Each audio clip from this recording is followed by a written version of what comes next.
I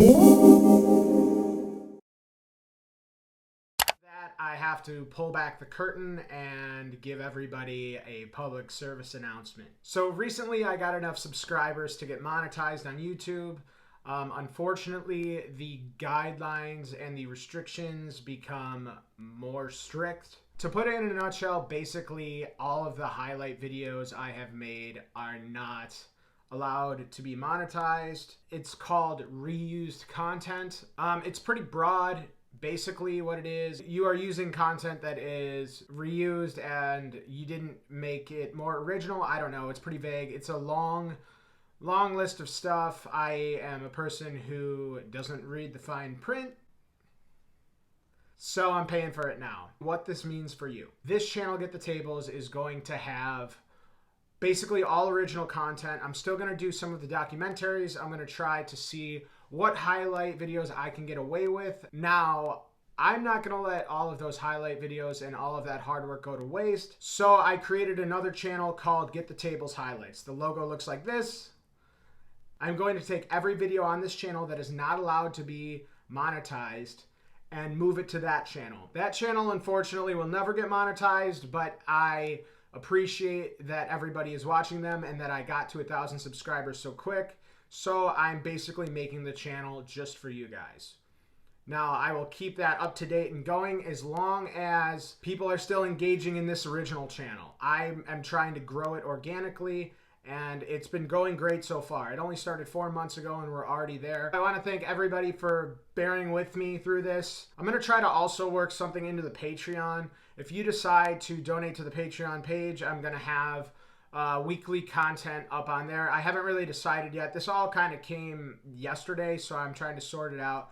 I can say, unfortunately, the weekly opponent videos, like the 50 years Bills-Rams or the 30 years Bills-Dolphins or the one I did on the Jets, probably for at least the next couple weeks are not going to be up, just because I want to take that time to focus on what it is that I'm actually going to do with these two channels now, and also with the Patreon page. Everything is going to be the same until October 20th. Then I'm going to start slowly moving the videos to the Get the Tables Highlights channel. I appreciate everybody sticking with me and keeping your subscription here, and also checking out the new highlight videos I'll have on the new channel. Okay, getting down to business. When it comes to the national media, I saw a thing, it kind of got me fired up originally, and then I backtracked because I actually started watching the video. So there's a thing with Stephen A. Smith. He had his top 5 NFL teams, but originally he had the Rams at number 5, and I was like seething because the Bills just beat the Rams, but I didn't realize that was for last week, and then he made a new list. So what he did was he basically didn't have the Bills in the top 5, and then as week 3 played out, he did his top 5 for this week, and he actually put the Bills at number 4, which I thought was really interesting. Here's a sound clip from what he had to say. Let's go to number 4 on the list. Give it to me, the Buffalo Bills. Why? Because Josh Allen, it was not because he came on this show. It's because he's been balling. Oh, by the way, they jumped out to a 25-point lead against a vaunted Los Angeles Rams squad led by Aaron Donald. They almost collapsed in the second half. We get all of that. But ultimately, they converted 2 pivotal third down plays, ultimately was assisted by a pass interference call, or rather, that's right, pass interference. So the bottom line is this: the Buffalo Bills look impressive. They look more impressive than even New England right now. They're undefeated. They might win the AFC East. We have to pay attention to what we're seeing from them. Pretty cool, right? I know that a lot of people have, some hate towards him. I am somebody who thinks, yeah, he's a loudmouth, but it's his job.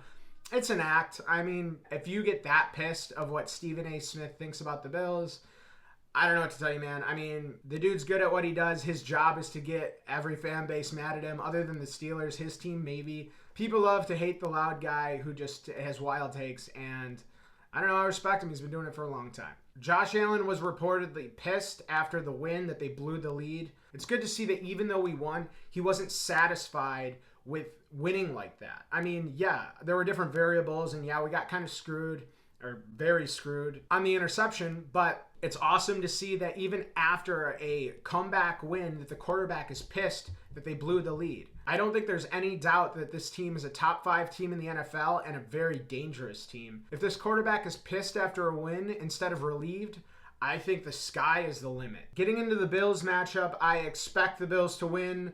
It's going to be different being a 4:25 kickoff, but I don't think that's going to phase him. I think going to Vegas, it's going to be cool to see the stadium. Also, moving it from the wish list to the expectations, I expect Allen, again, to have a 300-yard performance. The dude is on a tear. He's killing it. It's kind of crazy expecting a Bills quarterback to throw for over 300 yards a game and multiple touchdowns.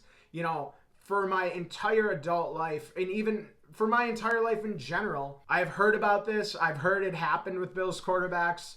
Jim Kelly was a thing, but watching it in real time, it's crazy. It's definitely an adjustment having a week in, week out, national media would say at least a top 10 quarterback in the league. It's fun to watch, man. I'm excited. So I am expecting him to throw for 300 yards this game and multiple touchdowns. I'm also expecting, when it comes to the Las Vegas Raiders, for them to run the ball. The Bills got absolutely gashed up the middle, and I'm expecting the Raiders with Josh Jacobs to just try to barrel into them.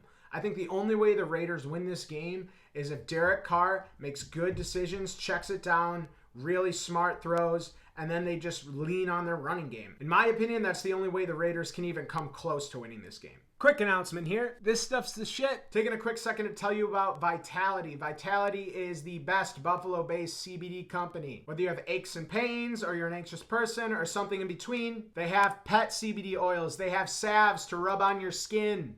They also have water-soluble and organic CBD. Sneak it in your dog's food, or put it under your tongue for 30 seconds. The link for Vitality is in the description. Use the promo code GETTHETABLES to save 30% on your order. The only thing I have this week for the wish list is for the Bills' run defense to tighten up. I touched on it earlier. You guys have all seen the game by now. Henderson ran all over us. I know Edmonds was playing hurt. I bet Milano was too. It's going to be interesting to see if they can rise to the occasion against one of the better backs in the game. So getting to my bounce back picks for this week. For those who don't know, my bounce back picks are teams that lost the week prior that I think are going to bounce back and win this week. So I am 4-1-1 on the year. The tie came last week when I picked the Bengals to win, and the loss, unfortunately, I picked Atlanta. Who's going to get fired first, Gase or Quinn? Anyways, I'm taking a couple high percentage picks this week, but then I'm also going to take a flyer. So my first pick is the Ravens. The Ravens play the Washington football team. It pretty much goes without saying. My second pick is the Rams. Obviously, we just had the Rams. The Bills beat the Rams. The Rams are a really good football team, and they are in luck because they play the Giants. They're probably going to steamroll them. So my flyer pick, I did not learn from last week. I am going to pick the Atlanta Falcons to beat the Green Bay Packers on Monday Night Football. Why? I don't know. I like Atlanta. I think they have a really good offense. It's kind of a shame that that team's history is based off of blowing leads. But I think on Monday night, they upset the Green Bay Packers. I think Dan Quinn sees another week. There's no basis on that. I trust my gut. If Atlanta loses, you can rest assured that I will never pick them again in this segment. That's going to do it. Thank you guys for watching. Also, thank you for bearing with me with these changes. I'm going to brainstorm some more. I'm going to have some more announcements on every video, basically up until the 20th when all those changes are going to be made. Full disclosure, the goal is to generate some kind of revenue while making great content, while talking about probably my favorite thing in the world. So if you like what I'm putting out, feel free to visit my Patreon page. I'm going to announce soon some kind of weekly content exclusive to Patreons. Just something to think about. Again, if you haven't already, like and subscribe. And next time I see you, the Bills will be 4-0. Have a good weekend.